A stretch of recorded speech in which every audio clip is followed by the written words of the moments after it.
Hello and welcome back, friends. My name is Michael Yates, and this is the Ridgeview Pod, where we try to cover everything hope, healing, and recovery related. As always, we're so pleased that you've chosen to take some time to spend it with us and hear about things, exciting things going on at Ridgeview and in some of our programming. My guest today is Barry Floyd. He's been with us countless times, so many I can't even fathom. But we've got a lot of neat, fun things to talk about today. Behind us, you'll notice the backdrop is different. We've got our sponsors, which we like to always thank. So we're pleased to have them up behind us, and do take note. Without their sponsorship, we would not be able to fulfill much of our mission to the underserved, the uninsured and underinsured. So we always appreciate their sponsorship of our Oak Ridge Fall Classic 5K. So Barry, before we had the Oak Ridge Fall Classic, you had a little event in the state as well. Yes. Which one was that? Actually, the weekend before ours, I was in Nashville for the Wounded Warrior Carry Forward 5K. And that made my 5th year of doing it. Excellent. And it's a fundraising thing for Wounded Warriors, and you get swag if you reach a certain amount of stuff. I do it in honor of 3 of my sailors that perished, and that's the reason I do it. Plus, being an exercise person, I like the swag as well. Yeah. I know on a previous episode you shared in greater detail the 3 gentlemen that were close to you and what they meant to you. So if you're interested in seeing that, check out a previous episode with Barry. Are you wearing one of the swags right now? No. So this was actually sent to me by the public relations gentleman a couple of years ago. I reached out to him. It was when everything had to be virtual. And I reached out to him saying, hey, I'm going to get a lot of questions when I do this. What do I need to say? And he actually contacted WBIR, and they actually sent a reporter out to do an actual story on it. Oh, nice. When I used Bissell Park. And it aired, and it got picked up from 5 other states. Oh, neat. I think that too, maybe on our Facebook page we shared that interview. That's great. I know in the past you brought in hats and other types of swag. Right. So how did the event go this year? Event went wonderful. Yeah, the weather was good. The weather was great. It wasn't too cold, wasn't too hot. It was perfect. And you still are carrying the flag? I still had the flag, yep. Now you said, as I recall, that at a certain point you're going over a bridge and the wind can pick up and suddenly... Yeah, up over the pedestrian bridge, and I still hate that bridge. Because you'll go up and you'll get to the crest of it, and with it being over the river, the wind will pick up, and I know for me, I go up with 2 hands on it. Because 1, I don't want my pole to break, and 2, I don't want to lose my flag. And so you go up and over it, and then right at the bottom, you turn immediately around and come back up. And it's more of a steeper on that end. And so you're battling the wind, and if the wind, like last year, the wind was up pretty good. So it's like and everything like that. And there were, I would say it was larger than last year, and more people were in teams. Okay. More people put teams together. And they had a gentleman, he was the winner of The Voice, I do believe. He did the national anthem. And then they had one of the speakers, he's a recording artist also, and he played one of his songs. And for some reason, his song hit me to my core. Yeah. And a friend of mine reached out and said, "You okay?" I said, "Yep, I'm fine." Yeah. And then we kicked off the race. Well, I wouldn't call it a race. It's do what you can do. It's not for time or anything like that. Yeah. Well, that's great, and it's always neat when activity combines with an emotional aspect of purpose and why you're doing something. So I completely understand. So that was like the week before our event, if I remember correctly. That is correct. So ours was September 16th, Saturday here in Oak Ridge. Man, we had the biggest turnout we've ever had. Yes, we did. Yeah. You were there again to fly the colors, which is always important, representation. So yeah, we had 193 registrants. So maybe next year we can crest 200, but it was you're there to help set up in the morning, which I appreciate, and then participate in the event itself. I think it's always neat when we can see a wide blend of folks that are there to race and set these personal bests and run hard, to walkers with pets, with their kids, with strollers, and the whole continuum. Didn't we this year have a lady and a caretaker in a wheelchair? Yes. Oh, they were motoring on that trail. Yep. And I think because we moved our event to September to be in alignment with National Suicide Prevention Awareness Month, I've noticed there seems to be a lot of folks that are coming to participate in honor of or to pay witness to someone that they've lost to suicide.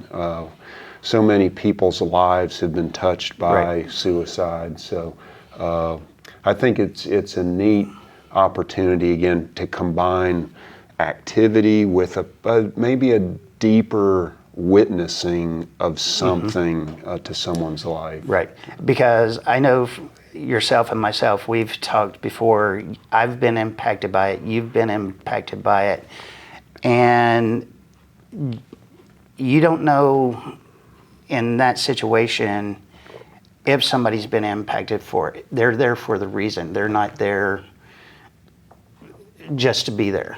They're there for a reason.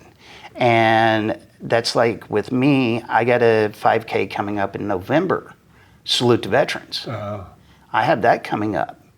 And I do it, one, because I'm a veteran. Two, I'm doing it for the ones they have placards for on the final stretch and to the finish line. Nice. And there's a few people that I know their names. Just like with our 5K, I'm cruising along with my flag. I see this gentleman come running up. He isn't a part of us, but he has a military shirt on, and he runs by me, puts his hand out. It's that camaraderie. Yeah. And I did that to some of our folks that were in our race. Just saying, hey, great job, keep going. Well, yes, certainly. And you and Ben Redmond, who's one of our sponsors and a board member and a veteran. I mean, you two also share that common special bond, the camaraderie that comes with service of that type. Well, I mean, it's, again, it's neat to always do a retro after and look back, was it a success? We also had a huge increase in donations, and I think people were, they can indicate if they're donating in the name of someone, and it seems clear to me that many times that's another way of people demonstrating their honor and witnessing to someone that has either felt suicidal or has died by suicide. So. So yeah, we, and for those of you who participated, we appreciate your presence at the event as well. If you haven't, come out and join us next year. It'll be in September as well. The date's not been determined just yet, but we'll certainly keep you posted on our Facebook page and do a preamble pod to the event next year. Anything else we should say about that? All I gotta say is, it's an easy course. It's a lot of fun. Plus, if you get there early enough, who knows, we might end up doing something fun. Yeah. Yeah, and I'm glad you bring that up because we have NAMI of Oak Ridge is there. They bring bubbles and lots of information. Yep. Tennessee Suicide Network was there. Yep. Emily Hager, and she always has a lot of information. And we play music. Oh, yeah. So it's not without, it's fun festivities, Yep. and there's ample food. Oh, yes. And candy, Yep. and so. Yeah, and the other thing I would like to say about our 5K is the biggest thing I get out of it is seeing the people come out. Like you said, when we first started, we get all types of people doing this. You don't have to go for records or anything like that.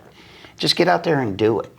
If you only can make it a quarter mile before you turn around, guess what? By the time you get back, you've done a half mile. Yep. And that's what it's about. Yep. Yeah, it would be great to finish it, but if you can't, that's okay too. Yeah. At least you're out there doing something. That's right. That's right. And we have talked a lot about the importance of activity in helping optimize good mental health. And that sometimes begins with just taking the first step. Yep. We've talked about, get up and go to the mailbox and back and scaffold your way up. Yep. So it is. It's a great way of also, celebrating and emphasizing the value of activity. An active body contributes to a healthy mind, and they work in tandem. Yep. Well, that's a beautiful segue into other ways to be healthy. Though we had donuts and candies and Cokes at the finish have line. some fruit there. Well, there were bananas and oranges. So yes, I'm glad you. There was some fruit there. But eating well is also an important aspect and domain to a healthier life and promoting a healthier mind. So last time you shared us a easy snack that people can make at home. Yep, trail mix. Yeah. There's some trail mix. What do you have for us today? Well, I had in my position as the Pure Wellness Coach, we have a recipe book. It has snacks and meals and stuff like that. And when you asked me to come on the pod again and to do a recipe, I'm like, something easy, something quick, and everything like that. So also you can use this on your barbecue grill, not your barbecue drill, is called fruit kebabs. And you can get a fruit tray, or you can go get your fresh fruit and cut it up and such like that as well. And it's one of them that, like I said, you can use this on your barbecue grill. You got your fruit. Okay. It's cut up.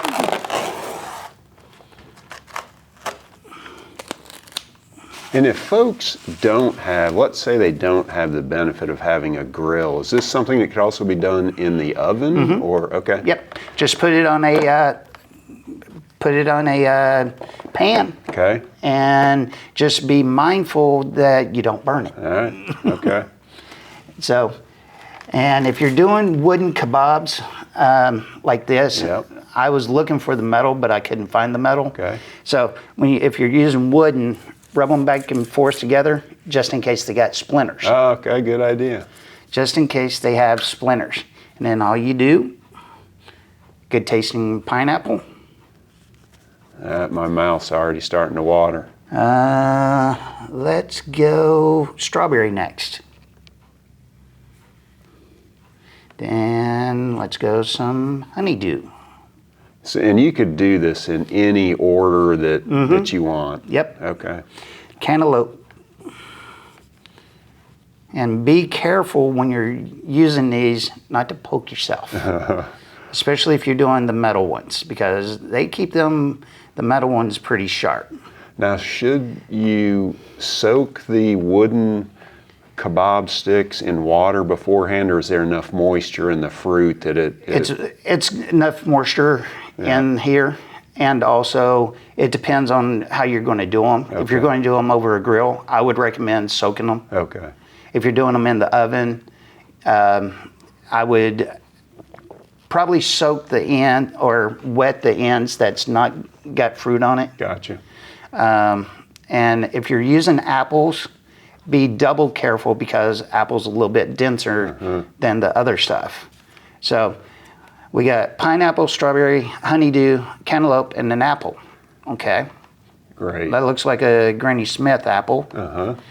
We got Red Delicious or Granny Smith or not Gala. Gala. Yeah, there are so many. And then that you can do it like that. Yep. Just build it again. Yep. Yep. And just keep going up and down. Great. So I think sometimes I have seen folks after they've done building one of those out, they may drizzle it with a little bit of honey. Honey. Is that okay? Yep. It helps seal in some of the juices in the fruit itself. Okay. And also, you can't go wrong with honey. Yeah. Right. Exactly. You can't go wrong with honey. One piece of advice, and I'll do it now, is how I got the apple here, is make sure you put something on this end that's going to hold everything so when you pick it up, it doesn't go. Yeah, something firm on both ends to. Right. Okay, good advice. And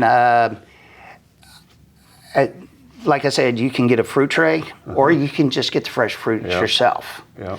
And I know for me, if I'm going to do something like this on a barbecue grill, I'm going to get the freshest fruit I can. Yeah, makes sense. I'm going to get the freshest fruit I can because I know it's got all the good juices and stuff like that. But if you're working on a budget, grab you a fruit tray. Right. And this is very economical as well because you don't have to get top of the line fruit. Yeah.